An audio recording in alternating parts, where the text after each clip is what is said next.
Il premier Draghi in visita oggi alla sede della Protezione Civile di Palmanova. L'impegno di questi volontari, ha detto, è fonte di conforto. Dal Friuli dialoga sull'Ucraina in videocollegamento con il presidente americano Biden. Il presidente Fedriga sottolinea l'alleanza tra le istituzioni nella gestione della crisi. Inaugurata una nuova stagione nei rapporti tra governo, regioni e comuni. Si attende un aumento degli arrivi di profughi sul territorio. Alla guida di una monovolume con 7 connazionali a bordo, un pakistano ha causato un grave incidente a Chions, dandosi poi alla fuga, ferite 8 persone, una è grave. I carabinieri sono sulle tracce del fuggitivo. Nuovo capitolo nella querelle per l'elezione del sindaco di Torviscosa. Marco Turco ricorre al Consiglio di Stato contro la sentenza del TAR che ha proclamato sindaco lo sfidante Enrico Monticolo. Con il campionato fermo per le nazionali si riaccende radiomercato. Il momento magico di Deulofeu accende e preoccupa i tifosi dell'Udinese. Milan, Napoli, Betis e West Ham si fanno avanti per il numero 10.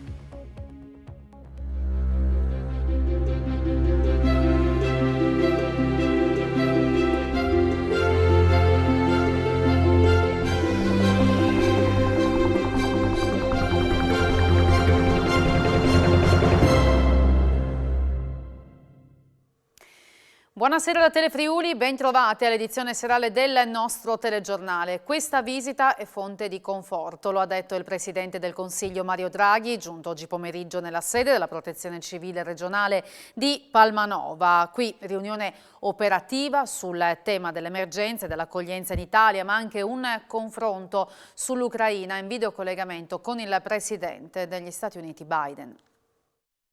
L'accoglienza dei profughi che scappano dalla Ucraina invasa dalla Russia in Italia, ma anche subito dopo il confine in Slovacchia, il ruolo ancora una volta determinante della Protezione Civile al fianco delle popolazioni colpite da guerre e da disastri naturali. Sono questi alcuni dei temi che sono stati affrontati dal Premier Mario Draghi, accompagnato dal Direttore Generale della Protezione Civile, il Dottor Curcio, nel corso di una serie di incontri che ha avuto qui nella sede della centrale operativa di Palmanova della Protezione Civile. Incontri con i vertici della regione, il presidente Massimiliano Fedriga e il vice Riccardo Riccardi e i prefetti del territorio, in particolare di Trieste e Udine, e poi un incontro più emozionante con i volontari, con un collegamento addirittura con il campo che è in fase di allestimento in Slovacchia da parte della Protezione Civile del Friuli Venezia Giulia. Tante le emozioni in questa giornata che riviviamo con le parole dei protagonisti, partendo dal Premier Mario Draghi. Questa visita qui è veramente fonte di conforto. L'accoglienza, l'organizzazione, l'entusiasmo di questi volontari davanti a voi mostrano che possiamo contare su una struttura efficiente, funzionante, moderna, che è la Protezione Civile.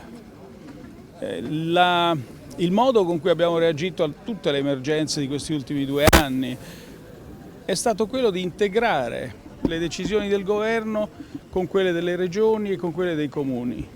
Questa alleanza istituzionale, questo aver imparato a lavorare insieme, è un patrimonio che non dobbiamo dimenticare, che dobbiamo tenere. E questa è l'accoglienza ora di 60.000, solo ad oggi quasi 60.000, e poi chissà quanti dopo, sarà un'altra emergenza dove questa unità sarà fondamentale. Soddisfazione per la visita di Draghi dai vertici regionali. Il Presidente Fedriga sottolinea come sia necessaria una struttura nazionale di coordinamento, mentre il Vicepresidente Riccardi ha evidenziato i passi avanti per l'accoglienza sul territorio e per le spedizioni della Protezione Civile in Slovacchia. Presidente, com'è andato l'incontro col Premier Draghi? È andato bene, devo dire che il Presidente Draghi intanto ci ha fatto l'onore di essere qui in Friuli Venezia Giulia, riconoscendo l'impegno che la Protezione Civile di questa regione sta mettendo per affrontare l'emergenza ucraina, dove non soltanto svolgiamo il ruolo dell'accoglienza, della parte sanitaria, della parte logistica, ma i nostri volontari stanno andando nelle aree limitrofe al conflitto per portare gli aiuti sia dal punto di vista logistico che dal punto di vista sanitario. Ha rimarcato anche durante l'intervento questo, gliene siamo grati, e devo dire che ha ribadito l'importanza dell'alleanza fra le istituzioni di questo Paese, quindi dal governo alle regioni, alle autonomie locali. Abbiamo sottolineato l'importanza del raccordo fra istituzioni e quindi anche cercheremo di fare un modello organizzativo che valga a livello nazionale, ovviamente declinato sulle specificità territoriali, però per le strutture e per le unità di emergenza delle singole regioni. Su questo stiamo lavorando, devo dire che la Protezione Civile Nazionale con Fabrizio Curcio si confronta sempre e le decisioni vengono prese in modo condiviso insieme al sistema delle regioni e alla conferenza stessa. Noi dobbiamo completare il campo che è in corso di perfezionamento, abbiamo avuto anche un collegamento. Il Presidente del Consiglio ha ascoltato direttamente i nostri che sono là, quindi quello è un altro passaggio. Adesso è partito questo ulteriore carico di un controvalore di 400.000 euro di dispositivi sanitari e farmaci, quindi raggiungiamo circa 3 milioni e mezzo di intervento.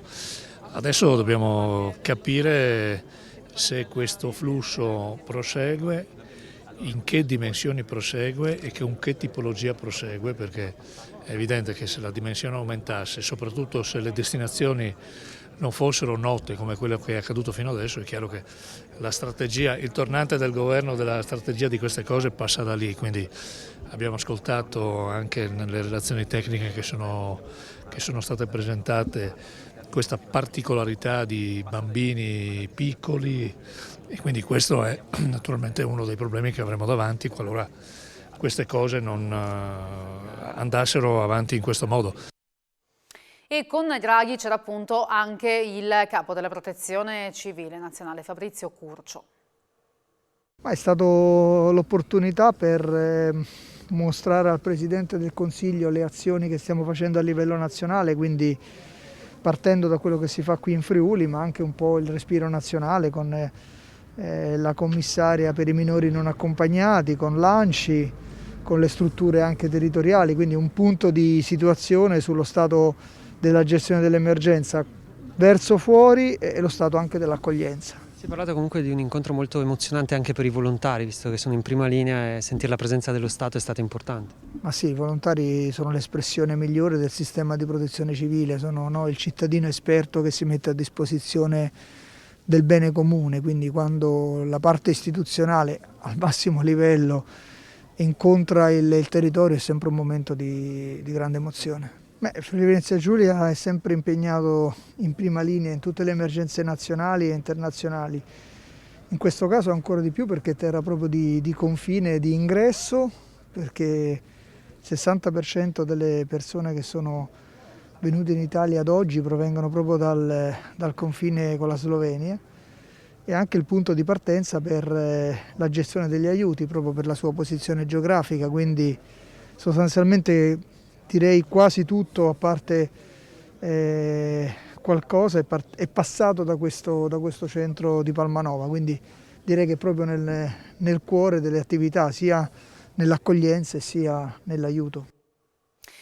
Uno sgarbo istituzionale, una caduta di stile, di questo ha parlato il Presidente del Consiglio regionale Piero Mauro Zanin, riferendosi al fatto che nessun invito è arrivato al Consiglio regionale delle Friuli Venezia Giulia in relazione alla visita di Draghi a Palmanova ed è arrivata su questo anche un commento da parte del segretario Dem Sciaurli. Su una nota è stata fatta da un consigliere dicendo appunto se l'incontro del pomeriggio fosse confermato in concomitanza con la visita del Presidente Draghi, non solo ho detto che l'incontro del pomeriggio è confermato, ma è confermato perché purtroppo dal Presidente Draghi non è stato tenuto in considerazione il Consiglio regionale, in quanto non è previsto nessun incontro, ma neanche, voglio dire, una nota nella quale magari si preannunciava l'arrivo del Presidente, portando il saluto all'Assemblea legislativa. Io credo che sia stato una caduta di stile, nel senso che è sempre importante per una regione come la nostra confrontarsi con l'Assemblea legislativa, che è l'Assemblea che è stata democraticamente eletta dalla comunità regionale, che rappresenta la nostra comunità regionale. Le parole del Presidente Zanin posso comprenderle, ma davvero non le giustifico in questo momento. In questo momento la priorità è lavorare per dare delle risposte, per stare vicini ai nostri volontari. Io non mi sento minimamente sminuito da non essere stato chiamato dal Presidente Draghi. Penso che in questo momento il Presidente Draghi stia facendo un grande lavoro e probabilmente avrà avuto un rapporto con il Presidente Fedriga e mi viene da dire il Presidente Zanin si rapporti con il suo Presidente nella Regione. Alla guida di una monovolume con 7 connazionali a bordo, un cittadino pakistano ha causato un grave incidente a Chions e poi si è dato alla fuga. Ha causato un grave incidente stradale e poi è fuggito. Un pakistano alla guida di una Citroen C8 questa mattina a Chions, sulla provinciale 1 che porta a San Vito al Tagliamento, secondo una prima ricostruzione dei carabinieri, ha superato una fila di auto, centrando poi una BMW che stava svoltando in una laterale a sinistra.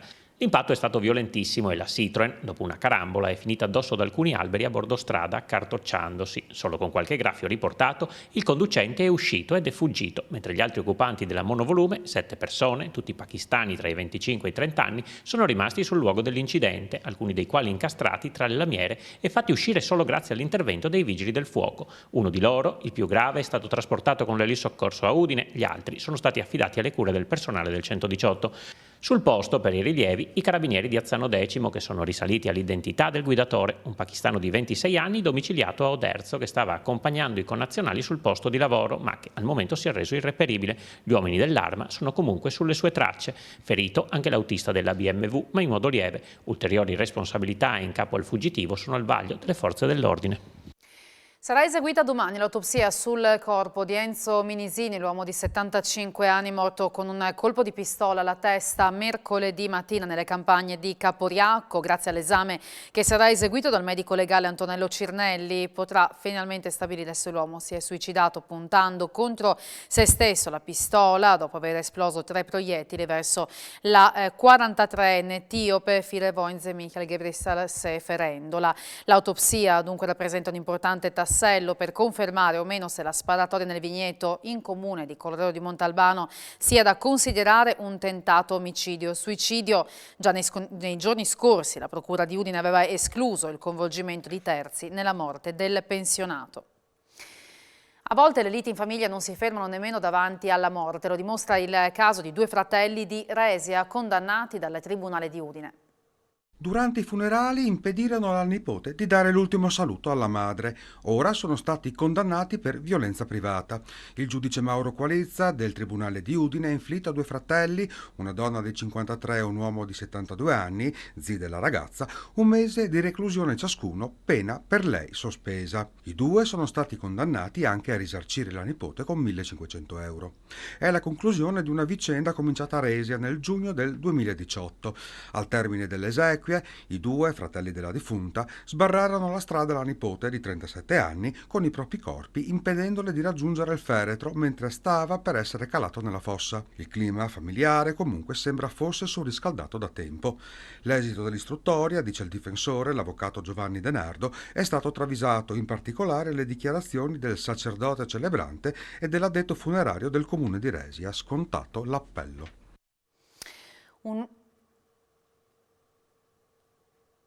Un uomo di 38 anni di Monfalcone è stato condannato a 2 anni di reclusione con pena sospesa dal Tribunale di Udine, dipendente di un bar di Cervignano con punto scommesse. È stato riconosciuto colpevole di aver intascato in 8 mesi oltre 19.000 euro di ricariche dei conti virtuali Eurobet versati dai clienti, falsificando il registro dei corrispettivi. Dovrà risarcire il locale per 17.000 euro. Il difensore ha annunciato ricorso in appello.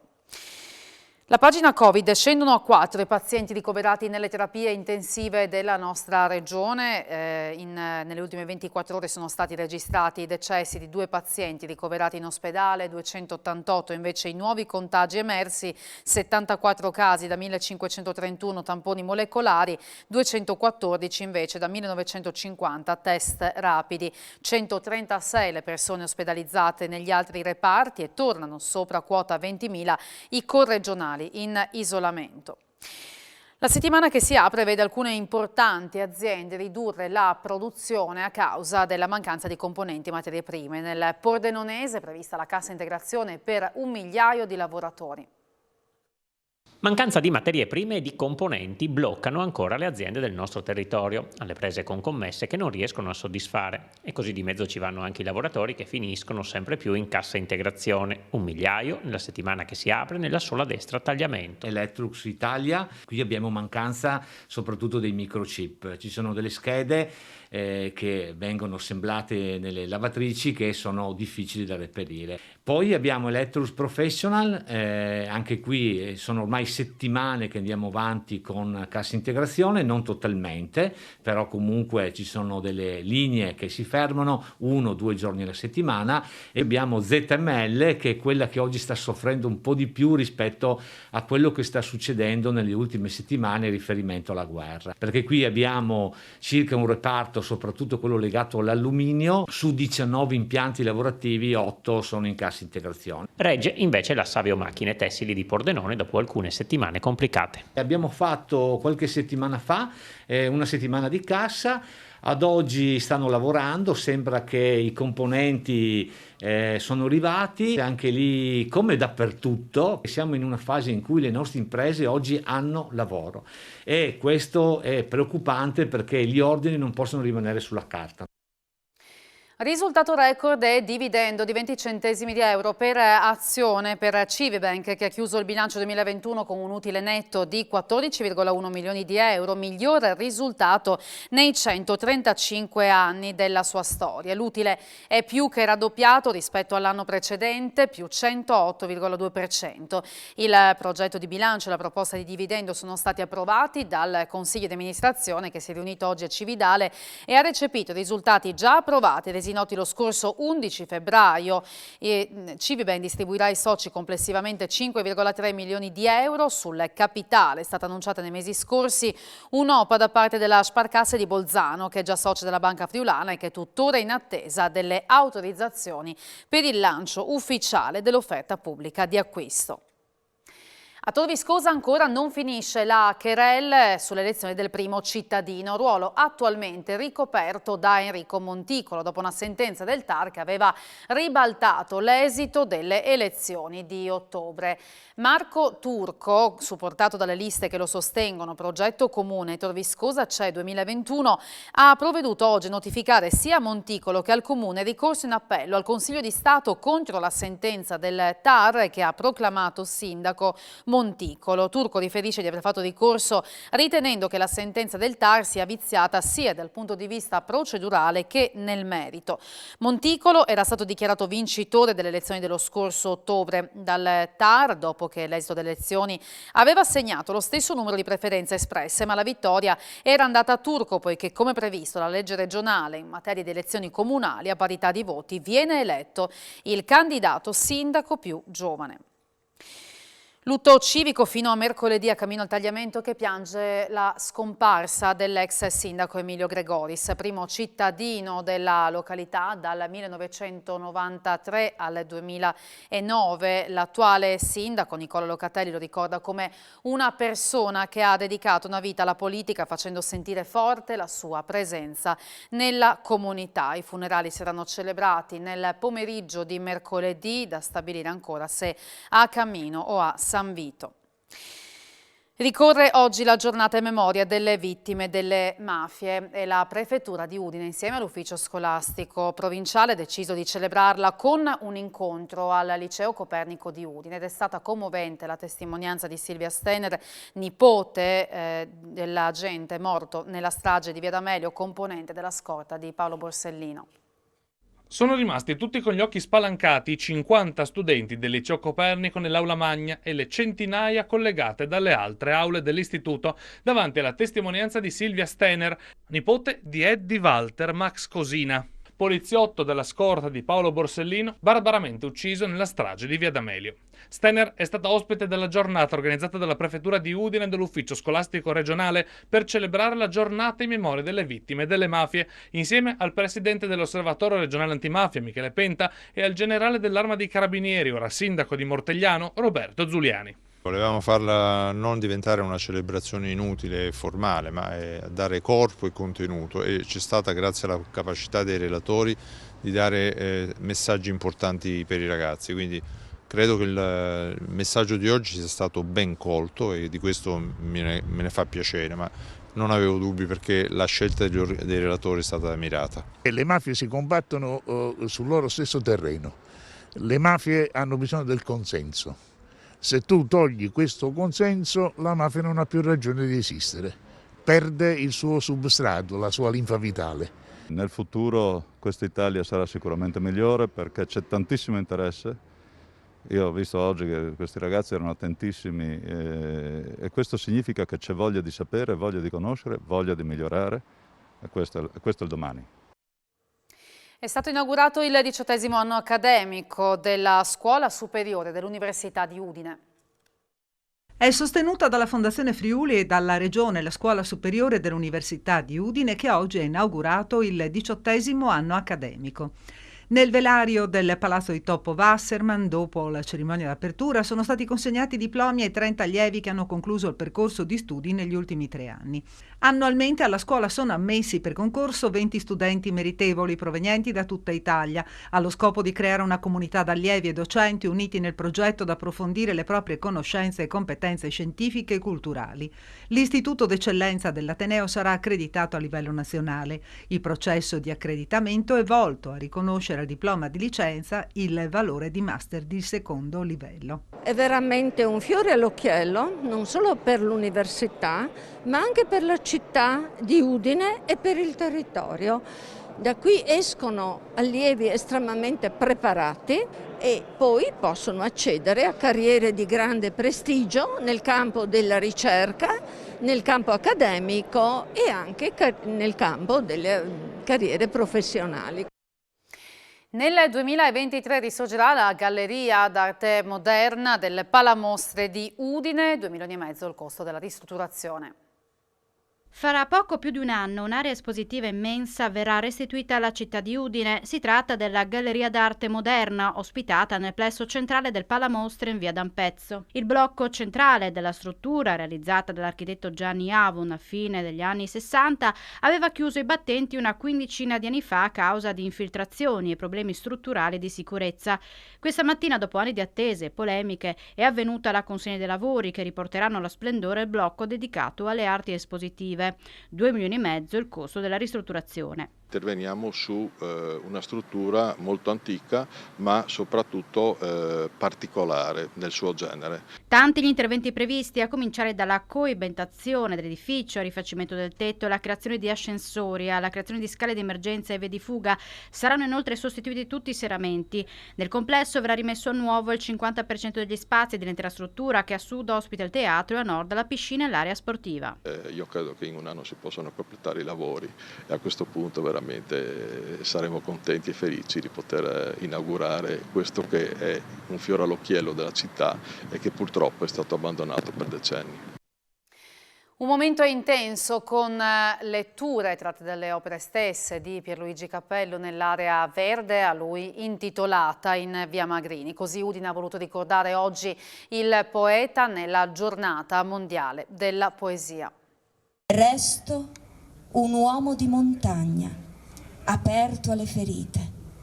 Il 21 marzo ricorre la giornata mondiale della poesia indetta da UNESCO e dalla Friuli Venezia Giulia. Il pensiero va immediatamente al poeta Pierluigi Cappello, deceduto nel 2017.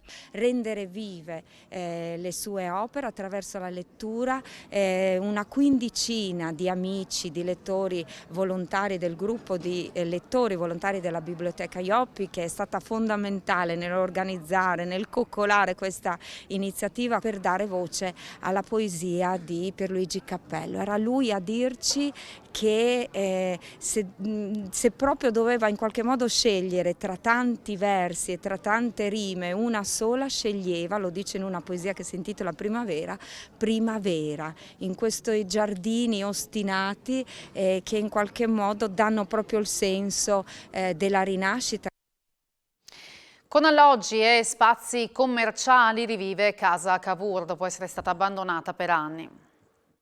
Udine è sempre più una città in cui investire. La dimensione residenziale, spinta per anni oltre il perimetro del ring cittadino, sta finalmente tornando nel centro storico. Così ha commentato il sindaco di Udine Pietro Fontanini l'apertura del cantiere per il progetto di riqualificazione residenziale del palazzo storico Casa Cavour in via Nazario Sauro. E questo è un edificio che da anni è chiuso perché l'attività bancaria è stata sospesa, conosciamo le vicende non belle, e questa società l'ha acquistato e adesso lo recupera e lo fa diventare un luogo abitativo. Oltre alla realizzazione di 16 unità abitative, il progetto prevede anche la creazione di spazi commerciali al piano terra. Il cantiere è stato inaugurato da Aquileia Capital Services. Noi abbiamo diverse iniziative di questa natura in Italia oggi e quindi per noi è un mestiere che, tra virgolette, sappiamo fare. Ovviamente ognuno di questi cantieri è una sfida per tempi, è una sfida per modalità. Coniugare il rispetto di un edificio storico e l'ammodernamento nel rispetto poi anche dei requisiti ambientali e di responsabilità è sicuramente una bella sfida.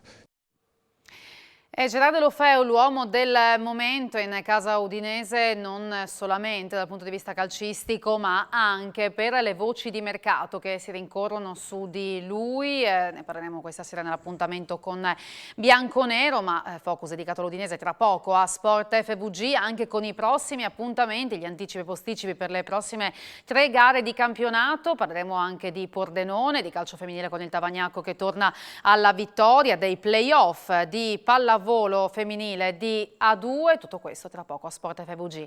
Grazie per aver seguito il nostro telegiornale e buona serata, arrivederci.